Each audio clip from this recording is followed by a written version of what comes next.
لله رب العالمين الحمد لله حمدا يوافي نعمه ويكافئ مزيده يا ربنا لك الحمد كما ينبغي لجلال وجهك الكريم وعظيم سلطانك اللهم صل وسلم وبارك على النبي المصطفى محمد وعلى آله وصحبه ومن سن بسنته إلى يوم الدين أما بعد. Pertama-tama mari kita panjatkan puja dan puji syukur kita kehadirat Allah Subhanahu wa taala yang telah memberikan kita rahmatnya, taufiknya, hidayah serta inayahnya sehingga kita dapat merasakan fadilah keutamaan berpuasa di bulan suci Ramadan, yang tentunya nikmat ini tidak diperuntukkan untuk semua orang. Kemudian salawat serta salam semoga senantiasa tercurahkan, terlimpahkan kepada suri tauladan kita, baginda Nabi Muhammad sallallahu alaihi wasallam. Hadirin hadirat jamaah Masjid Baitul Haq yang dirahmati Allah Subhanahu wa taala. Insyaallah di subuh kali ini kita akan membahas masih sekitar tentang puasa.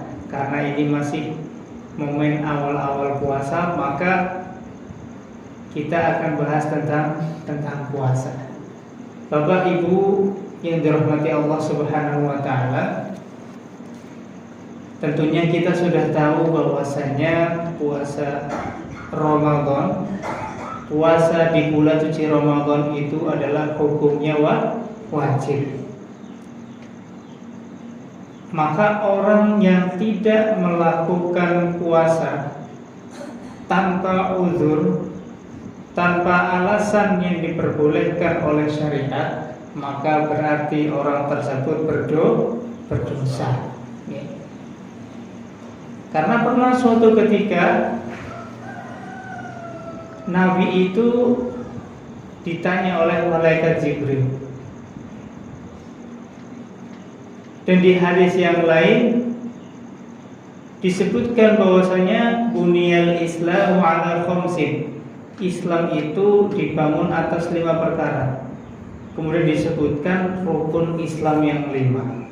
Nah, di situ tertera saumu Ramadan, berpuasa di bulan suci Ramadan. Nah, maka ini merupakan pilar agama kita.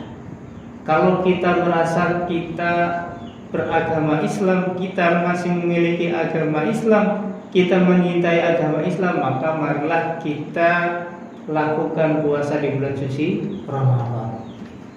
Kenapa ini perlu disampaikan? Karena mungkin ada teman kita atau saudara kita, kerabat kita yang mungkin masih jauh dari syariat. Semisal dia di bulan suci Ramadan siang harinya masih melipir-melipir teng warung makan.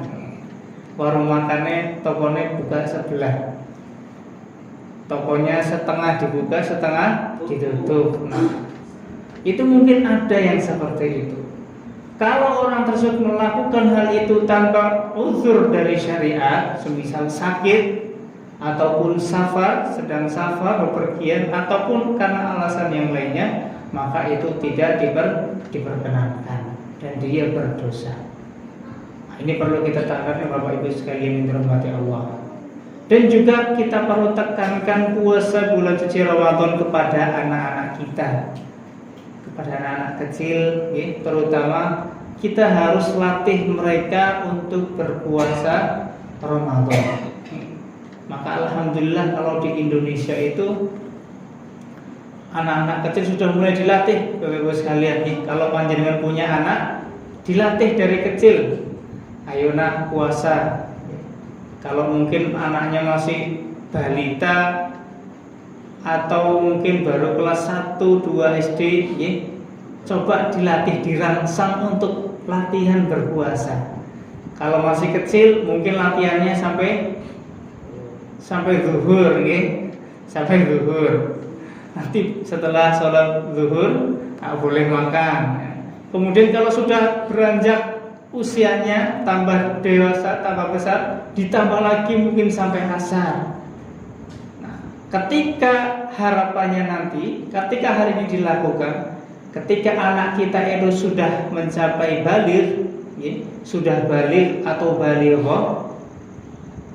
Kalau laki-laki itu ditandai dengan ihtilam dalam bahasa Arab atau mimpi, ya, mimpi basah. Kalau wanita biasanya ditandai dengan munculnya darah, ya, atau haid.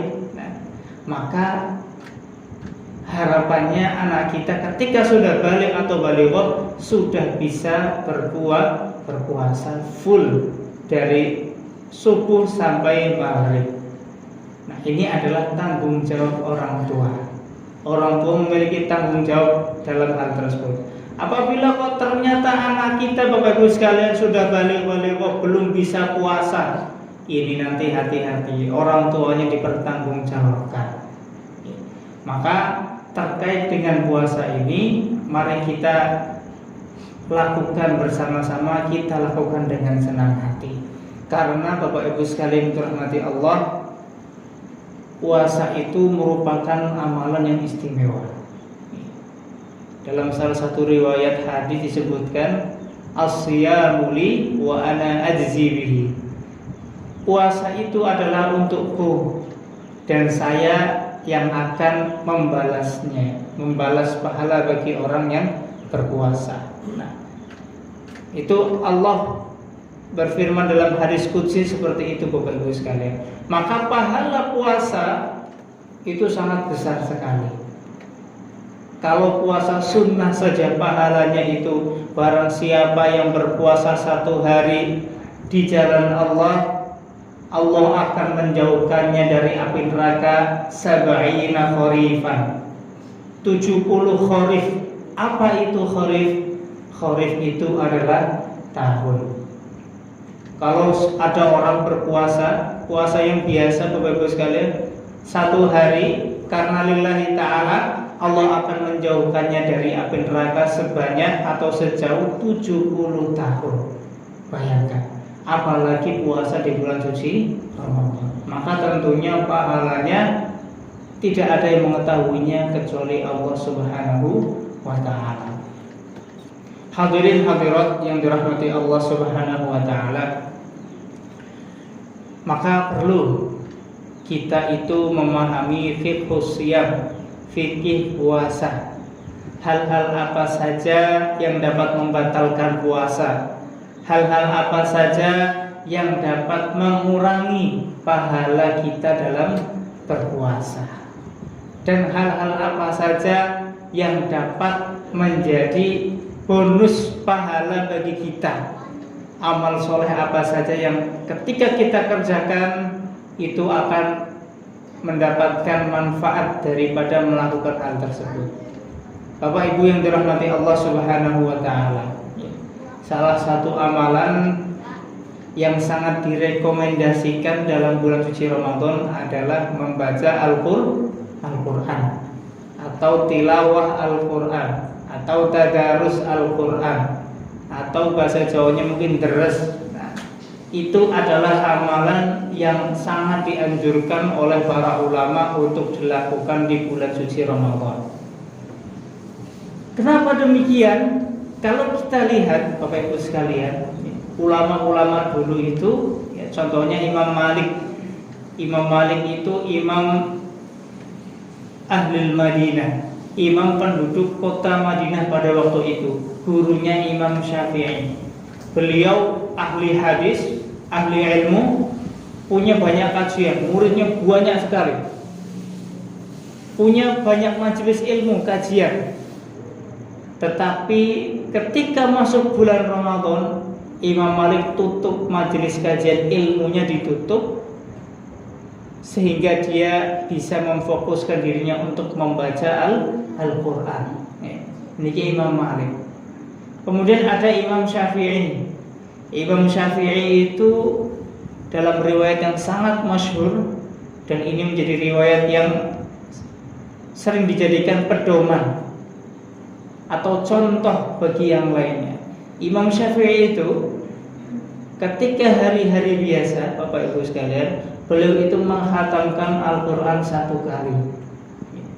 Terus khatam pimpinan Bu satu kali hari biasa. Ketika masuk bulan suci Ramadan, beliau khatam 2 kali dalam 1 hari. Khatmatun bil laili wa khatmatun bin nahar. 1 kali khatam di malam hari, kemudian 1 kali khatam di siang hari. Masya Allah. Jadi kalau 1 bulan Ramadan 30 hari katakanlah, berarti Imam Syafi'i mengkhatamkan berapa kali Pak Bu? 60 kali. Nah, kalau kita kira-kira berapa kali? Jadi kita sing guyu nih. Bapak-bapak, ibu-ibu berapa kali khatam? Nah, ketika bulan Ramadan, maka kita perlu target. Kita punya target tujuan. Bismillah, aku dan bisa baca. Saya pengen khatam 1 kali. Atau kalau yang sudah pernah sekali, pengen punya target selanjutnya, saya pengen khatam 2 kali. Begitu seterusnya 3 kali. Insya Allah kalau itu diniati dan kita serius dalam hal itu, maka insya Allah Allah akan mudahkan. Hadirin hadirat yang dirahmati Allah Subhanahu Wa Taala, maka perlu sekali kita tekankan hal ini, membaca Al-Quran, tadarus Al-Quran. Dan kita juga serukan kepada anak-anak kita supaya lebih sering membaca Al-Quran dalam bulan yang mulia ini, karena pahalanya sangat luar biasa. Dan ini menjadi amalan yang sangat recommended, sangat dianjurkan untuk dilakukan di bulan ini. Para ulama-ulama mereka senang sekali membaca Al-Quran. Jadi ketika masuk bulan Ramadan itu memang vibes-nya itu vibes Al-Quran. Di mana-mana dibaca ayat suci Al-Quran. Saya pernah wawancara Bapak Ibu sekalian, wawancara orang-orang daerah Tantan. Kita nyebutnya Tantan. Tantan itu seperti Kazakhstan, Uzbekistan, Tajikistan, Kyrgyzstan, Dagestan. Nah, di daerah itu anak-anak kecil itu biasa dalam bulan Ramadan itu khatam 3-4 kali atau bahkan 5 kali. Itu anak-anak kecil, Masya Allah. Ketika saya mengetahui itu, Masya Allah, berarti bagus. Ya, memang ketika anak-anak kecil di daerah tersebut, di negara tersebut masuk bulan Ramadan, mereka banyak tinggal di masjid, menghidupkan masjid, kemudian banyak membaca ayat suci Al-Quran. Coba bayangkan berapa kali anak kecil sudah khatam 3 kali 4 kali. Nah, maka ini hal yang sangat positif yang mungkin kita bisa tiru. Nah, maka lingkungan Al-Quran terutama di bulan suci Ramadan harus kita hidupkan.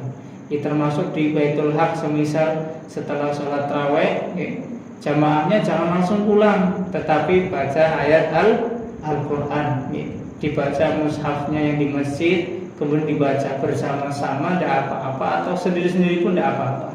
Intinya adalah apa? Intinya adalah kita menghidupkan Al-Quran. Kalau mungkin di bulan-bulan yang lainnya kita agak malas, atau mungkin Al-Quran tidak tersentuh, maka di bulan Ramadan kita harus berbeda. Kita harus menyikapinya dengan berbeda. Kalau seandainya Bapak Ibu sekalian, kita di bulan Ramadan saja tidak bisa atau tidak mampu, tidak mau membaca Al-Quran, bagaimana dengan bulan-bulan yang lainnya? Maka ini perlu kita tekankan, membaca ayat suci Al-Quran. Bahkan nanti mungkin bisa dari masjid memberikan reward, hadiah kepada orang yang bacaannya paling banyak. Mungkin ada dari jamaah nanti yang Masya Allah ternyata ada ibu-ibu yang khatam berkali-kali baca Al-Quran. Nah, itu dikasih reward. Dan tidak usah takut kalau semisal bacaannya masih belum lancar, tidak apa-apa. Coba dibaca saja. Insya Allah nanti Allah akan berikan rukhsah, keringanan dan kemudahan, karena kita menginginkan kebaikan. Hadirin hadirat yang dirahmati Allah Subhanahu wa taala, terakhir fadilah dari membaca ayat suci Al-Qur'an itu banyak disebutkan di dalam hadis-hadis. Contohnya adalah bahwasanya orang yang membaca Al-Qur'an itu satu huruf saja dia akan mendapatkan 10 kebaikan, ya. Bahkan Nabi mencontohkan kalau ada orang baca alif lam mim itu bukan satu huruf, tetapi alif satu huruf, lam satu huruf, mim satu huruf. Kalau kita baca dengan baik dan benar, itu bisa dilipat gandakan jadi 10. Jadi alif 10 kebaikan, lam 10 kebaikan, mim 10 kebaikan. Nah, maka bayangkan berapa banyak pahala yang bisa kita kumpulkan, berapa banyak kebaikan yang bisa kita dapatkan ketika kita membaca ayat suci Al-Qur'an. Maka monggo mari kita tentukan target kita masing-masing. Kalau bisa 1 kali khatam Bapak Ibu sekalian. Kalau tidak bisa, monggo sekuatnya. Yang penting kita harus menghidupkan kembali Al-Qur'an. Mungkin ini yang dapat kami sampaikan. Kurang lebihnya mohon maaf. Wabillahi taufiq wal hidayah. Assalamualaikum warahmatullahi wabarakatuh.